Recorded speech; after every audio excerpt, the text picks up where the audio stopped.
Prime time local news, serving the Lakeland and Midwest regions. The Family and Community Support Services of Lloydminster have been providing workshops and resources for seniors during this pandemic. Jace Mackey spoke with Patrick Lancaster to find out more about the programs and services the FCSS provides to its residents. So I'm joined here with Patrick Lancaster from Family and Community Support Services here in Lloydminster. And thanks for taking some time to talk to me today, Patrick. Thanks for having us. I just wanted to start off with you just kind of telling me a little bit of what Family and Community Support Services does here in Lloydminster. Well, Family and Community Support Services is a program that's part of our Social Programs and Services Department with the City of Lloydminster. FCSS is a partnership with the Government of Alberta. It's an 80-20 funding partnership that provides preventative social services in the community. Most of our services are aligned with community grants. Every year, we allocate out about $420,000 to different community nonprofit organizations for services that range from Big Brothers Big Sisters to Catholic Social Services to the Olive Tree. We also run some direct programs and services ourselves, such as workshops, the Block Party program, Youth Graffiti Cleanup, and other services that build resiliency and encourage volunteerism in the community. And can you just talk about the kind of resources and the supports that you guys have provided during the COVID-19 pandemic? Has there anything been changed or have things kind of stayed the same? We've had to make some changes to our programming. Obviously, right now we're not doing in-person workshops. So we've been hosting some webinars. We've been working with Gary Anaka, who's got a series that's been going up this past week, as well as we hosted a series called Screenagers, the Next Chapter. This is for parents and it focuses on building resiliency in teens and youth around stress and anxiety.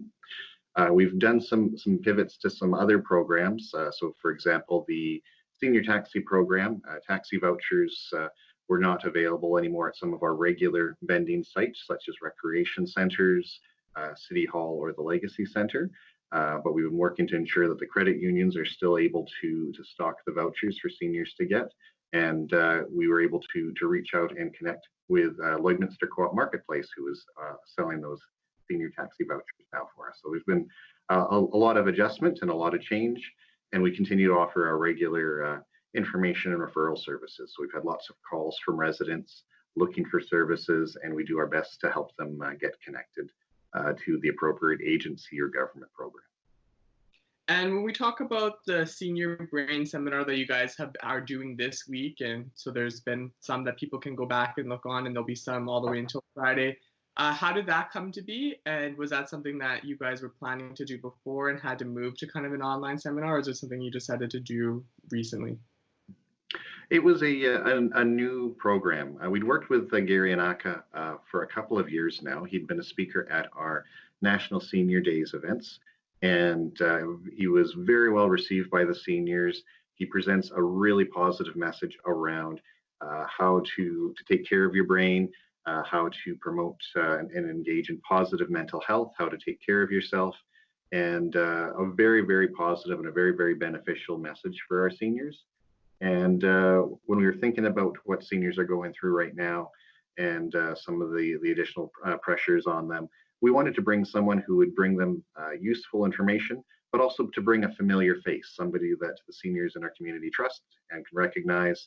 And Gary was the first person that came to mind. So we worked with him to develop the webinar series. This is actually his first attempt at webinars. Usually he does in-person presentations. So it was a learning experience for him and for us, and we're very, very happy with the results. And just during this time, have you guys seen an increase of people reaching out to you, or has there been maybe some new people that haven't reached out to you before that are looking for support? When we look at our data sets, because we track all of our information and referral calls, they are consistent year to year. So when we look at our total number of calls as of this time last year, they are consistent. However, we have noticed in the last couple of weeks that we have seen an increase in seniors reaching out and looking for supports. We think some of that may even be just from awareness of the workshop. They hear about that we can help connect seniors to different services, and they've been calling us to find out everything from who do they reach around senior housing, where do they find transportation supports, to just general inquiries about mental health information. And then if someone wanted to get some more information or resources from FCSS, how would they be able to find that information? There's several different ways you can get in contact with us. For those that prefer to talk over the phone, if you call the city's main line, 780-875-6184, and ask for FCSS or the Social Programs and Services Department, you'll get connected to us or our voicemail, and then we'll do our best to get back to you. You can also reach us via email at fcss@lloydminster.ca if you've got questions. We also have a directory that we put up on the City of Lloydminster website at lloydminster.ca/supports. And this is a very, very good resource for anyone who's looking for community supports and information. It's our go-to when we are dealing with calls and inquiries as far as what services and what supports are available in the community to help people. It covers pretty much every social supports that you can think of in our community. Perfect. Thanks for taking some time to talk with me today, Patrick. Thanks for having us.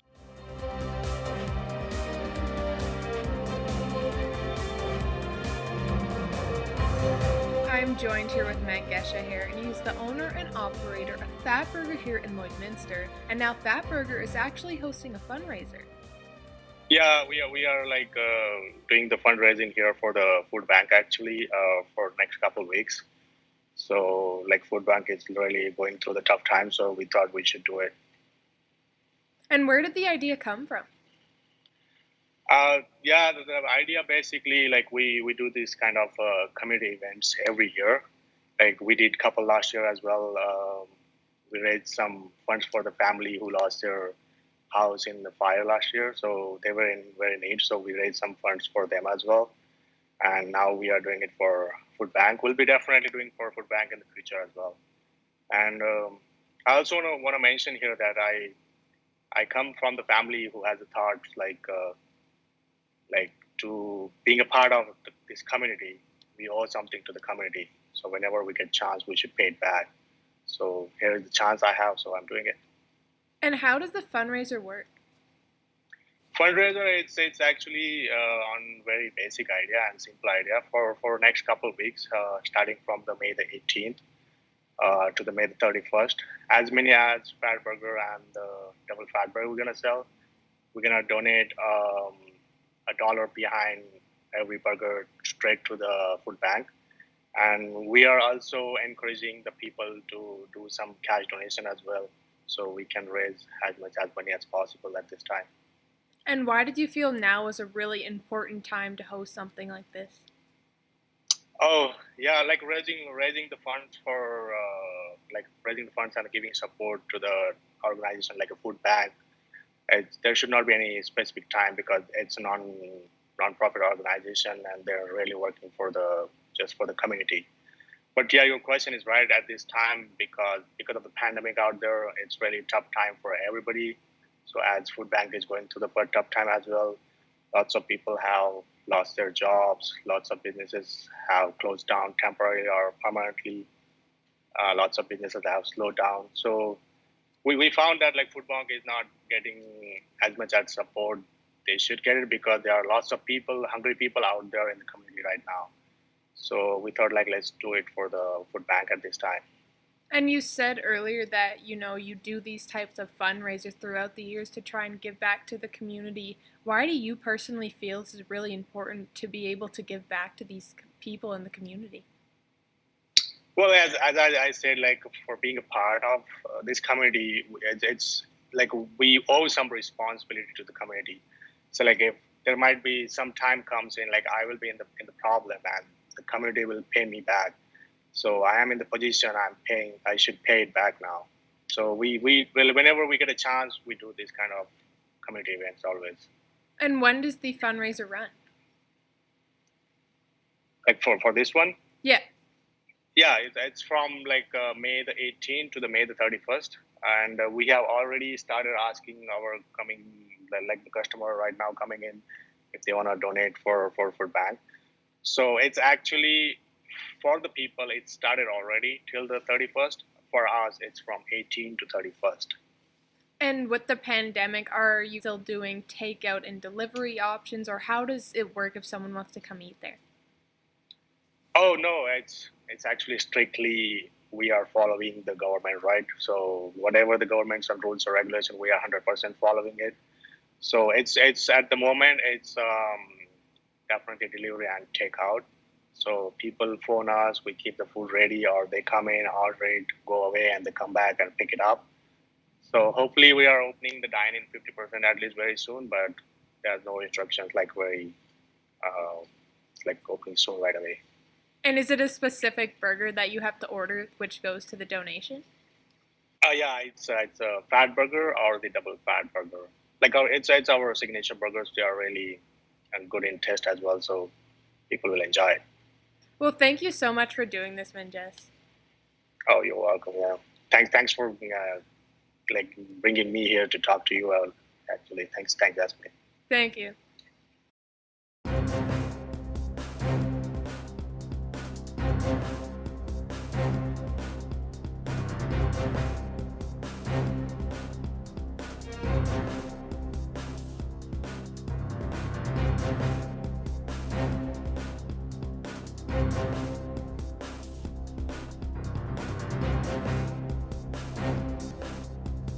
Well, I'm very pleased to be joined with Whitney and Warren, who are from Midwest Fresh Produce here in Lloydminster. So first off, thank you both for joining me.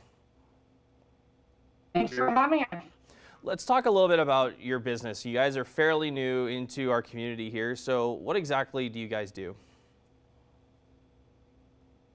We grow leafy greens and herbs for the local community as well as abroad.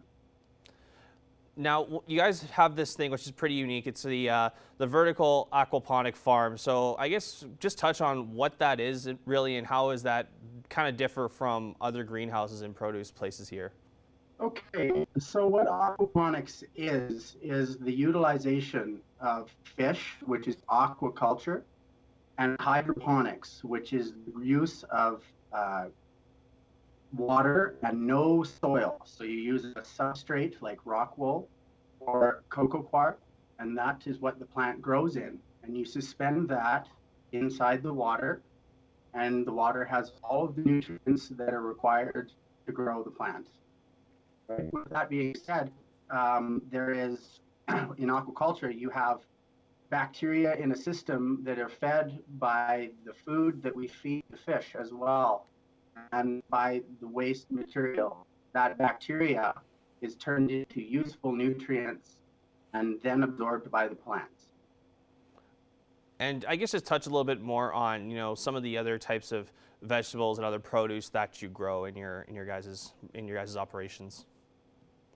Okay, so we also grow kale, collard greens, carrots. We do beans as well. So that's when you only allow the plant at about 2 weeks old, and it's high in active nutrients. We're also doing lots of varieties of herbs, and we're looking into dried herbs as well. We offer something called our harvest box, which is a sampling of kind of everything that we've harvested that week and should feed a family for about 2 weeks.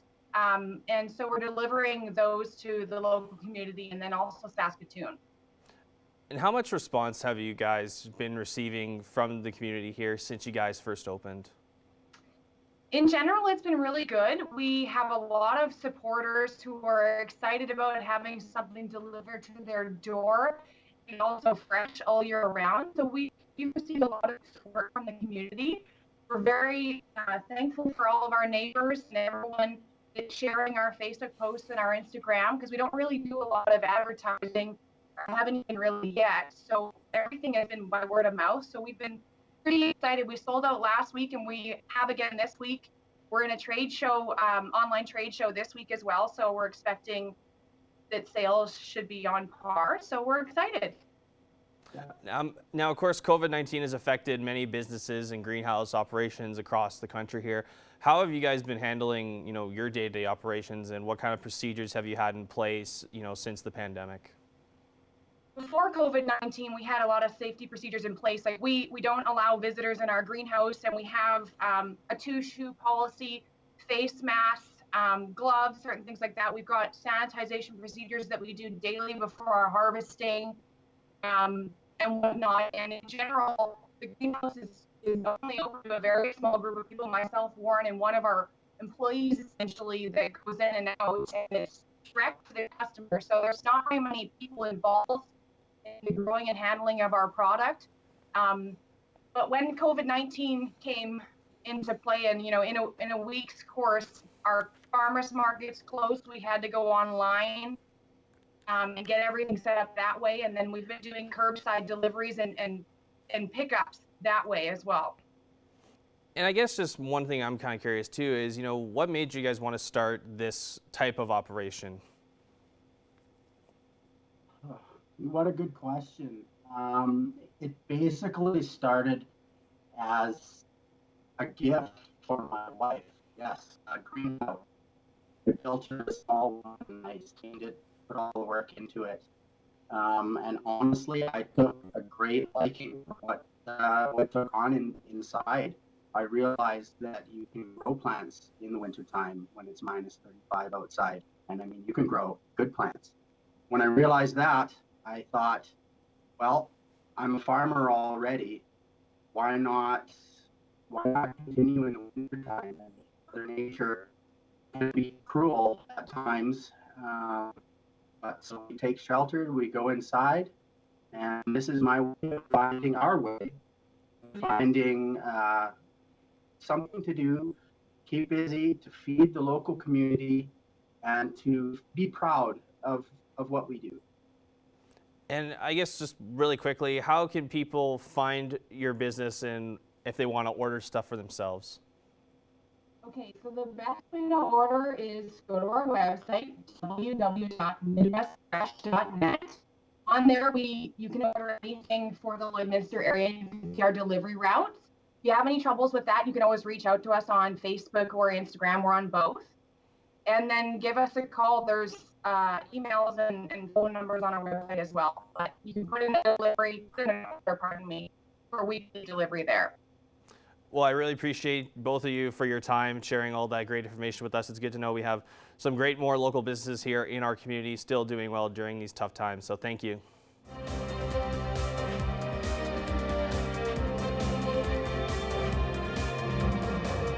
The Alberta beef producers have released a statement on the federal government's announcement last week that funding would be coming to the ag sector. The federal government announced that $252 million would be coming to agriculture, and the ABP says that is just a start, something that has been echoed by ag groups around the country. Cattle producers in Alberta noted the announcement last week of federal funding for agri-recovery to support our industry, but we were disappointed that this funding fell far short of the support producers need to deal with the continued impacts of COVID-19. Late last week, ABP welcomed the leadership shown by the Government of Alberta in announcing $17 million in provincial funding for agri-recovery to support a set-aside program. This prompt action following the federal government announcement was encouraging. The Canadian Federation of Agriculture had previously requested $2.6 billion from the federal government for the ag sector. The ABP says that producers need more support from the government as they are facing uncertain markets this fall. While the set-aside program addresses the most urgent need facing our industry with the reduced processing capacity in Alberta and across North America, cow, calf, and backgrounding producers are extremely concerned about the markets that they will be facing this fall and the current depressed market for backgrounded cattle ready to go to a finishing lot. These producers need to be supported, and ABP will continue to ask the governments to expand their financial support for the cattle producers to include all sectors. Some of that pressure will be alleviated by the reopening of the Cargill High River plant, which the ABP says is important for producers. Our industry is relieved to see operations resume at Cargill High River and continue at JBS and Brooks and Harmony and Balzac. We thank the workers who keep these plants operating and express our sincere condolences to the families of those workers who have tragically lost their lives to COVID-19. The Agricultural Producers Association of Saskatchewan also released a statement calling the package provided by the feds a small step in addressing the needs at the farm gate. APAS pointed to the calculations made by the CFA, saying that $840 million would be needed to assist the beef and pork sectors alone. Eric Bay, Primetime Local News.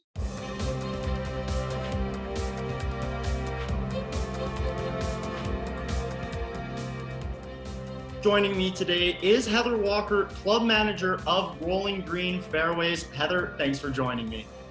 Yeah, thanks for having me. Now, Heather, you guys opened up on May 7th. What have you seen so far this season, between feedback and just watching different golfers on the course this year? Well, I think the biggest thing is it almost feels like it's a Saturday every day right now, and that's been a common comment that people have made.